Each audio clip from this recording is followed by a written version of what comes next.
പടം നല്ല അടിപൊളിയായിരുന്നു. നല്ല അക്സെപ്റ്റ് ചെയ്തിട്ടാണ് നന്നായി വന്നത്. അപ്പോൾ അതനുസരിച്ച് തന്നെ കിട്ടിയിട്ടുണ്ട്. ഇത്രയും നാളും കണ്ട ഷാറൂഖ് ഖാൻ മൂവിയേക്കാളും വ്യത്യസ്തമായിരുന്നു. നല്ല എൻജോയ്മെൻ്റ് ആയിരുന്നു, നല്ല എൻഗേജിങ് ആയിരുന്നു. ഫസ്റ്റ് ഹാഫൊക്കെ നന്നായി ചിരിക്കാനും ഒക്കെ ഉണ്ടായിരുന്നു. നല്ല ഒരു എല്ലാ എലമെൻസും ചേർന്ന ഒരു നല്ല പടമായിരുന്നു. പിന്നെ ഒരു ഫാമിലി ആയിട്ടായാലും ഫ്രണ്ട്സ് ആയിട്ടായാലും എല്ലാവരും ഇട്ടും നല്ല ഒരു എൻഗേജിങ് മൂവിയായിരുന്നു.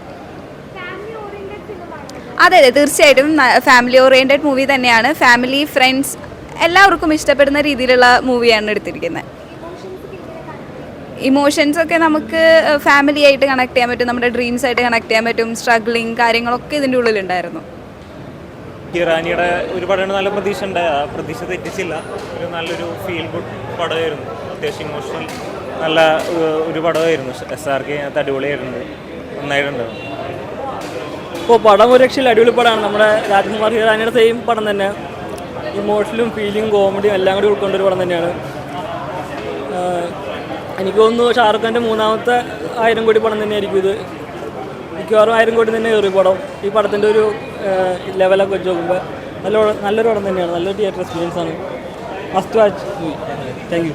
നേര് കാണണോ ഡെങ്കി കാണണോ കൺഫ്യൂസ്ഡ് ആയിട്ട് ഇതായിട്ട് രാവിലെ 8 മണിക്ക് ഷോളാണ് ഡെങ്കിക്ക് ബുക്ക് ചെയ്തത്. പക്ഷേ പടം എനിക്ക് നന്നായി ഇഷ്ടപ്പെട്ടു.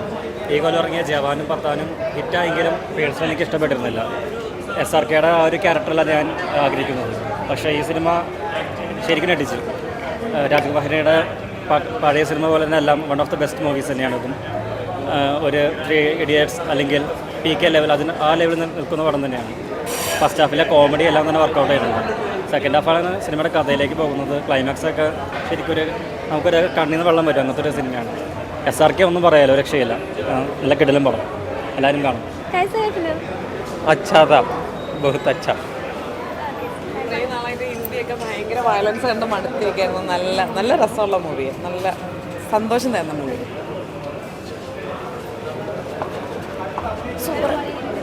രാജ്കുമാർ ഹിറാനിയുടെ പഴയ പടങ്ങളിൽ അത്രയും പോരാ, പക്ഷേ ഒരു ഫാമിലി മൂവിയാണ്. ഹിറ്റായിരിക്കും, പടം ഹിറ്റായിരിക്കും.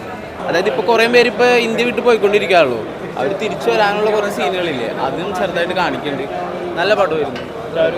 ഷാറുഖ് ഖാൻ സൂപ്പർ, രക്ഷയില്ല. അതുപോലെ മറ്റേ നായകൻ നന്നായിട്ട് അഭിനയിച്ചു. എല്ലാവർക്കും ഇഷ്ടപ്പെടും. പിന്നെ ഒരു മെസ്സേജ് കൂടി, അതായത് അന്ന് പോയ ടൈമിൽ ഭയങ്കര പോകാൻ, അതായത് നമുക്ക് വിസയൊന്നും കിട്ടാത്ത രീതിയിൽ പോകാൻ. പക്ഷെ ഇപ്പോൾ സുഖമായിട്ട് സ്റ്റുഡൻറ്റ് വിസയൊക്കെ എടുത്ത് എല്ലാവരും പോകുന്നുണ്ട്. പക്ഷെ അത് പോയിട്ട് അവിടെ സെറ്റിലായിട്ട് പിന്നെ ഇങ്ങോട്ട് തിരിച്ചു വരുന്ന ടൈമിൽ അതൊന്നും ഇതാവും. അതെല്ലാവർക്കും കുറച്ച് ആളുകൾ കൊണ്ട് മനസ്സിലാവും.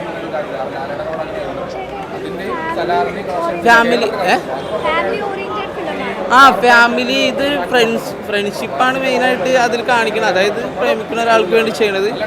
പിന്നെ അത് പറഞ്ഞിട്ടുണ്ടെങ്കിൽ നമ്മളിപ്പോഴത്തെ സ്റ്റുഡൻസ് വേറെ വിദേശ രാജ്യത്ത് പഠിക്കാൻ ഉദ്ദേശിക്കില്ല. അതിൻ്റെ പണ്ടത്തെ വേർഷനാണ് കാണിച്ചേക്കണം. പണ്ട് എങ്ങനെയായിരുന്നു അത് ഇപ്പം സിമ്പിളാണ്, നമുക്ക് പെട്ടെന്ന് ഇതാക്കാൻ പറ്റും. പക്ഷെ പണ്ടെന്ന് പറയുന്നത് ഭയങ്കര റിസ്ക് ആയിരുന്നു. അതിനെക്കുറിച്ച് കുറേ കാണിച്ചിട്ടുണ്ട്.